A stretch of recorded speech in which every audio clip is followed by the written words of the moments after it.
Hello everyone. I want to welcome everyone watching this video on my channel and also on these complete C programming tutorials. In this tutorial, you will learn C programming from very basic to really advanced. So let's start.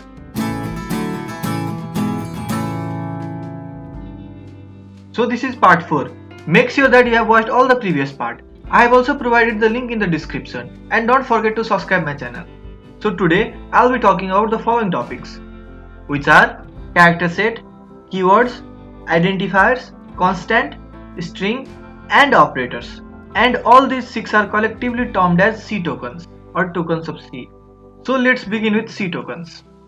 Before writing a C program, you must understand the vocabulary of C language. That is what C tokens are, vocabulary of C language. So C tokens act as basic building blocks in C language, which together build up a complete C program. Each and every small individual units in a C program are C tokens.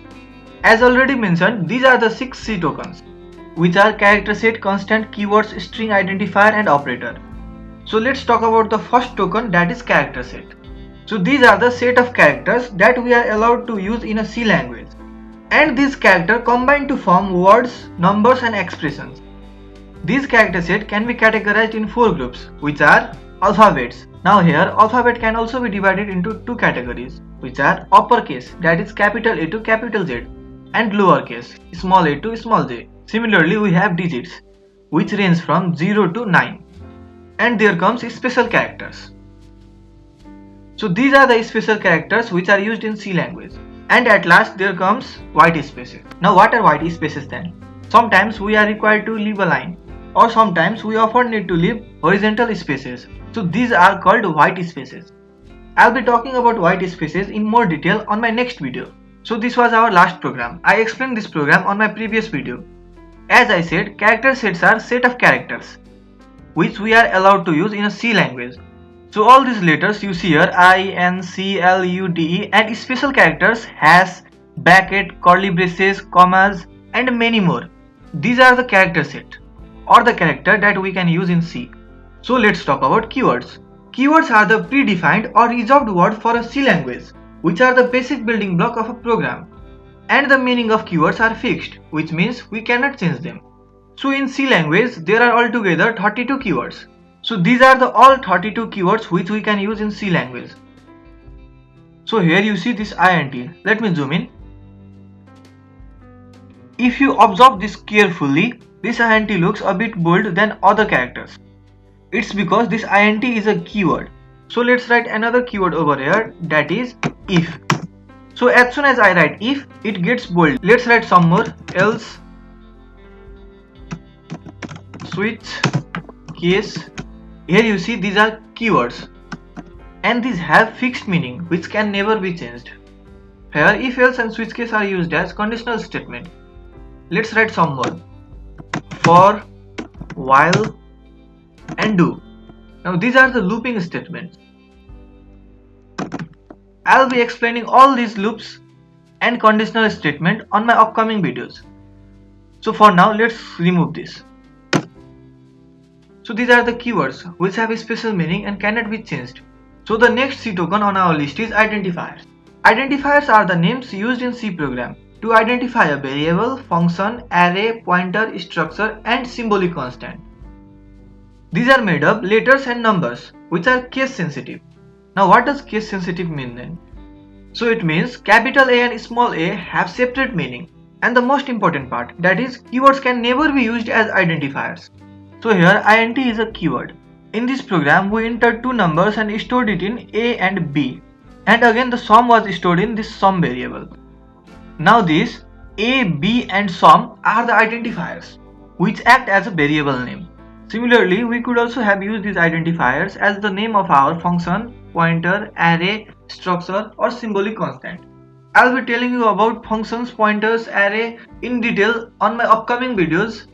So the next one is constants. So what are these? Constants are those identifiers whose value doesn't change during the execution. Generally, constant can be divided into 3 types, that are integer constant. Integer constant are those identifiers whose value is a real number. I don't think I have to tell you about real numbers. That is minus infinity to plus infinity. So the other is character constant. These are the single character which are enclosed within a single quote or single inverted comma.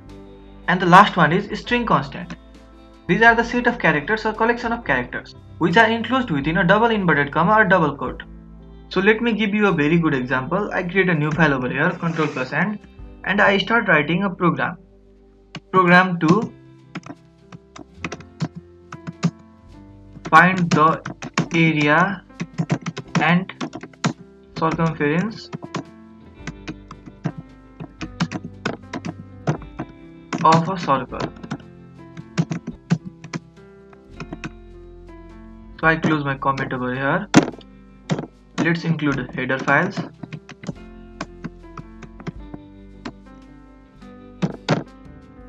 Let's write main function.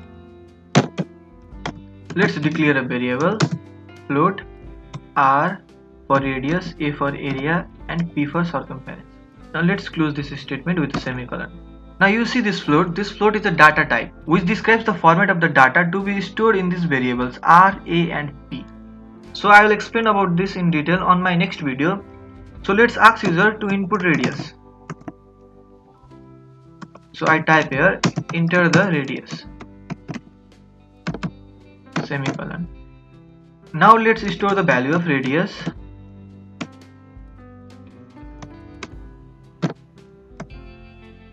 On variable r. Now let's write an expression to find the area. The formula is pi r square. So a equals to, now how do we write pi then?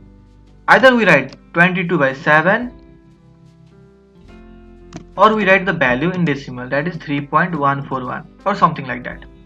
So I keep here 3.414 into r and a semicolon. Again let's write an expression for circumference, that is p equals to 2 into pi, that means 3.141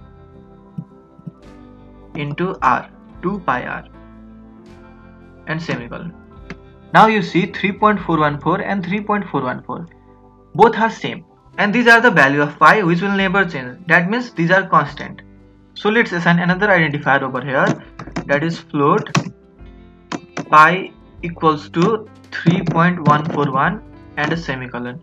Now instead of this 3.141 we can easily use pi, and over here too pi.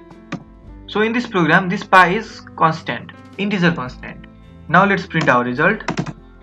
Printf the area equals to %f, and we have stored the area in a, semicolon. Let's duplicate the line, Ctrl E. So let's change this area to circumference.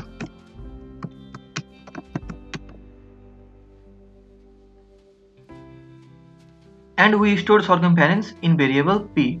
So let's change this a to p.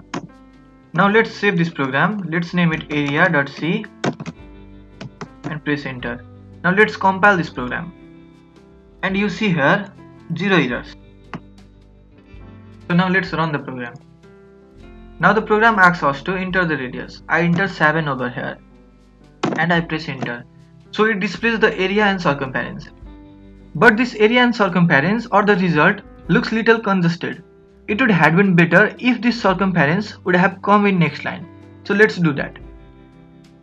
So over here I add / and n. Now what does this do then? This will break the line. So let's save the program and let's run the program again. And let's again type 7 as the radius. Now you see the area and the circumference are in two different lines. So if you remember, I had earlier talked about white spaces. So this is one of them. So let's cancel it. And the next C token is a string. Now what are strings? Strings are the group or the collection of characters, and these are enclosed within double inverted comma or double quote. Along with the string, there are string functions too. So I will be explaining in detail about the string and string function on my upcoming videos. So at last but not the least, we have operators. What are operators? These are the symbols which have a special meaning to perform a specific task or operation. They perform mathematical and logical calculations. Experts have classified operators into three types. They are unary operator, binary operator, and ternary operator. So I'll be making a separate video on operators used in C programming language. For now, let me demonstrate you what operators are. So in this program, over here, let's zoom in. What you see, this asterisk. Now in this statement, this asterisk multiplies this r and r, that is radius and radius. So it performs mathematical operation, that is multiplication between this r and r. So this asterisk is an operator. So let's move back to our previous program. Over here, where we calculated the sum of two numbers, you see plus over here. This plus is also an operator. Let's zoom out. There are many other operators that are used in C language.